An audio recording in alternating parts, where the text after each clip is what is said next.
Je suis marié, j'ai eu trois enfants et je suis un petit-fils de Joseph Verhaeghe qui est mon grand-père, qui habitait cette grande propriété qu'on appelle le château Verhaeghe d'une manière un peu pompeuse. Et moi j'ai vécu personnellement jusqu'à la date de notre mariage avec mon épouse Cécile, jusqu'en 1973. Je suis né en 1947, sur place, puisqu'à l'époque on ne naissait que dans les maisons et pas en maternité. Et j'ai quitté la propriété en 1974, donc le dernier de la famille à être resté sur place. Nous étions plusieurs familles et on vivait relativement en autarcie. On avait les animaux, on avait un très grand potager et nous avions le droit de nous promener partout dans la propriété, mais sortir par les grilles dans la rue était strictement interdit. On a été très longtemps à vivre là, dans cette propriété, tout à fait simplement en fait, simplement. On n'avait pas de très grand standing ni de choses extraordinaires.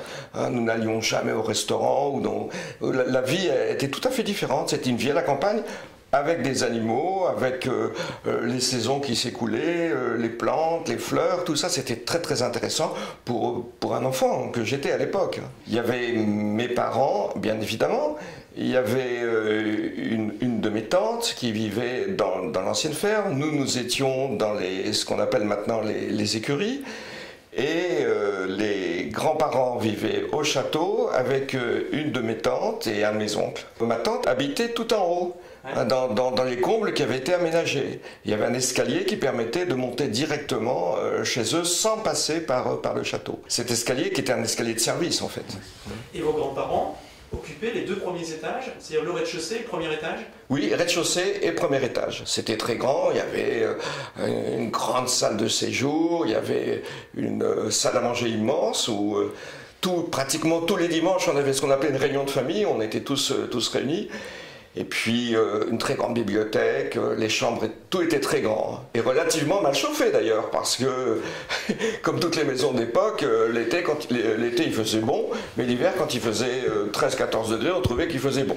Mes grands-parents se sont installés, ont acheté ça, la propriété en 1922. La guerre, ça a été quelque chose de terrible parce que dès 1914, mon grand-père, tout de suite est parti à la guerre, et donc à tout un moment donné, sa famille, la maison, et puis jusqu'à 1918, où il devait certainement rentrer, il est rentré après, mais ce qu'il faut savoir aussi, c'est que en 1939, son fils aîné est aussi parti à la guerre. Donc ils ont connu deux guerres. Ils ont connu deux guerres.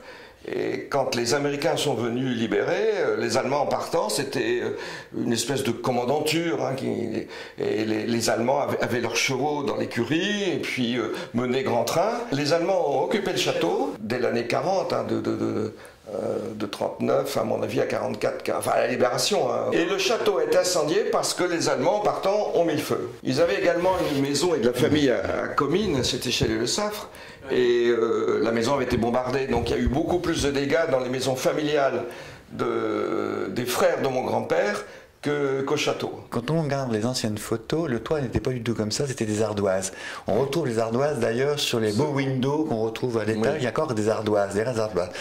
Tout l'étage a brûlé, toute la charpente a brûlé et tout le premier étage a brûlé. En fait, il restait que le rez-de-chaussée. Quand il est revenu, il était très très marqué lorsqu'il a retrouvé sa maison qui était en état lamentable.